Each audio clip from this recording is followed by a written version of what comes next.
helpers were relieved. Oh, indeed. Very nice. Great pleasure, they said, taking up their buckets and hurrying down to the other side of the hill. Okay, what was that about? Asked Kate when they were out of earshot.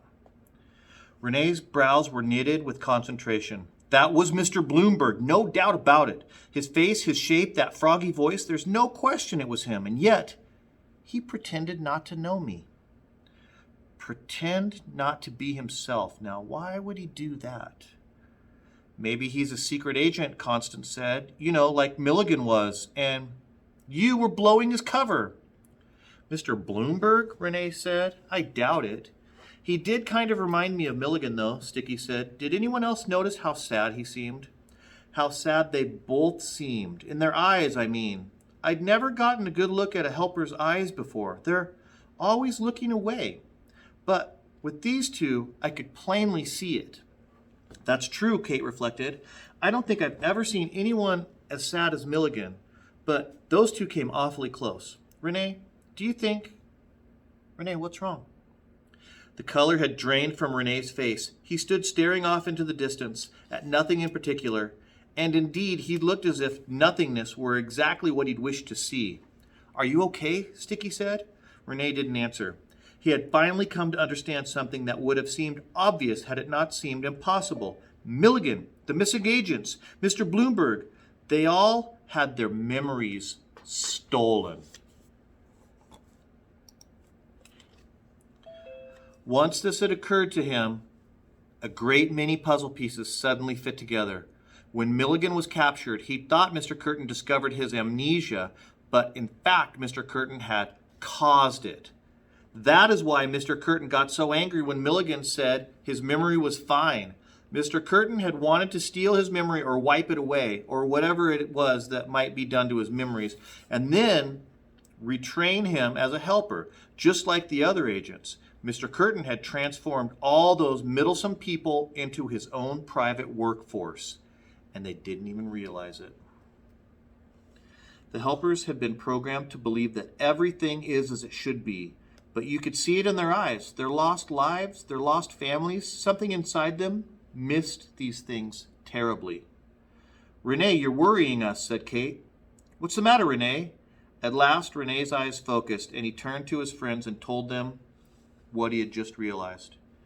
Kate, Sticky, and Constance stood dumbfounded, struggling just as Renee had to accept that such a thing was possible. And yet, once you believed it was possible, so many things could be explained. It finally made sense how the special recruits, if they'd been kidnapped, could seem so untroubled. They had been kidnapped, all right. They just didn't remember it. And Charlie Peters, he had seemed so dazed, just like the special recruits on their first day, and then so disturbed when the boys asked him about special privileges. I can't say, he told them. He was disturbed because he really couldn't say. He really couldn't remember. This is crazy, but it all seems to fit, Kate said, pacing on the path. Except, why aren't the special recruits as sad as the helpers? They seem pretty happy to be here. Charlie didn't seem that sad either, Sticky reflected. He got upset, but he wasn't really sad.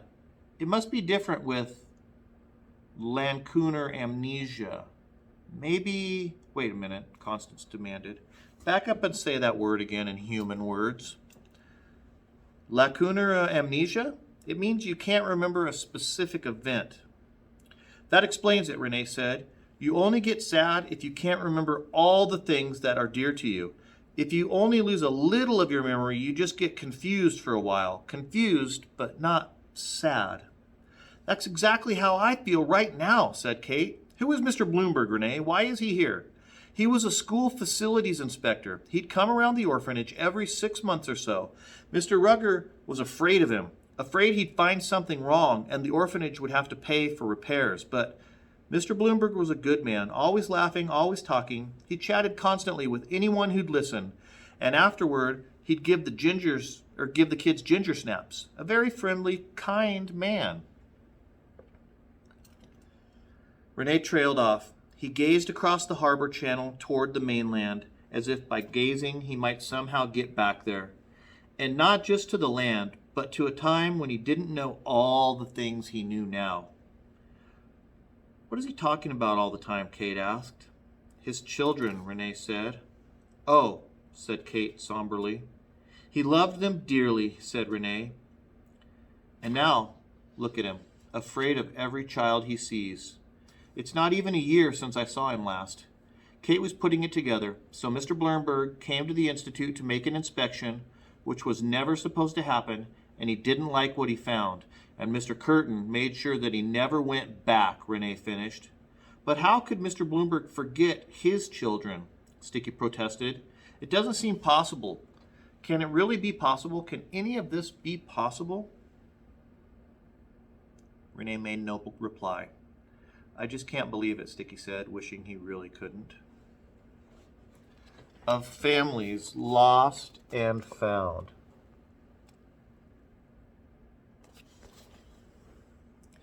The mood in their meeting that night was subdued. No bickering, no laughter, only a general feeling of grim resolve. Now that the children finally knew some things, they all rather missed not knowing them.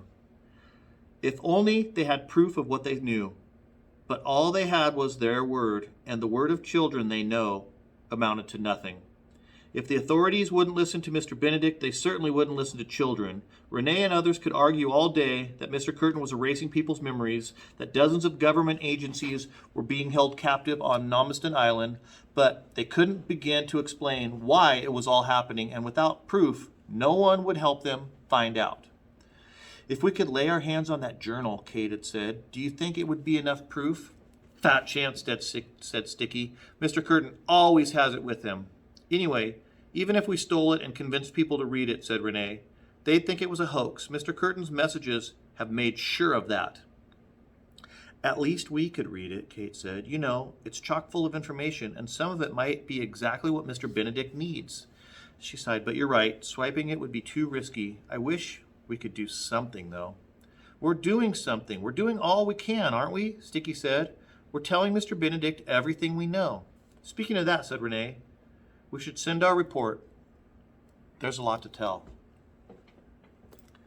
So much to tell, in fact, that Sticky was complaining of a blister on his finger by the time he'd finished the report. A few minutes later, a reply flashed from the mainland trees.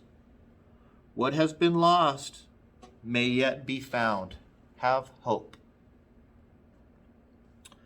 Is he saying he has hope? Said Constance irritably, or is he telling us to have hope? Either way, Renee said, I think he believes those people might be able to get their memories back. Maybe if he thinks he can find a way to do it. That's pretty hopeful thinking, isn't it? Assuming we can stop whatever Mr. Curtin's up to, Sticky said. Constance stood up. You're not helping my hopefulness, George Washington. I'm going to bed. She frowned at the ceiling, then looked at Kate. I'll need a ride. After the meeting was adjourned and the girls had gone, Sticky and Renee climbed into their bunks. Renee hardly felt like sleeping, but he did need to calm down and clear his thoughts. And so, laying on his bunk, he turned to his usual method. He wrote a mental letter. Dear Miss Pernomal, every time I think of poor Mr. Blumberg and his family, my mind returns to you. How would your mother, whom I know you love so much, feel if you just suddenly vanished from her life? Is it an awful thing to consider? She loves and depends on you, and I know you depend on her too. I never think of you without remembering your mother too. With these thoughts in my mind, I had a strange feeling earlier tonight, looking around at Sticky, Kate, and Constance. I wonder how I'd feel if one of them disappeared. Sometimes Constance drives me crazy, but now I can't imagine being here without her. I can't say for sure because I have no experience, but, well, is this what family's like? The feeling that everyone's connected, and with one piece missing, the whole thing's broken? Renee paused in his letter to consider. Of the four of them, Sticky was the only one to have a memory of his family life. What was worse for him, Renee wondered, to have felt loved and then rejected? Or was it worse to have always felt alone?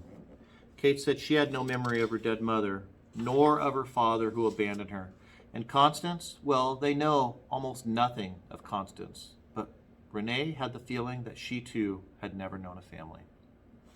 All right, we'll stop right there. Like and subscribe. Click that bell for future notifications.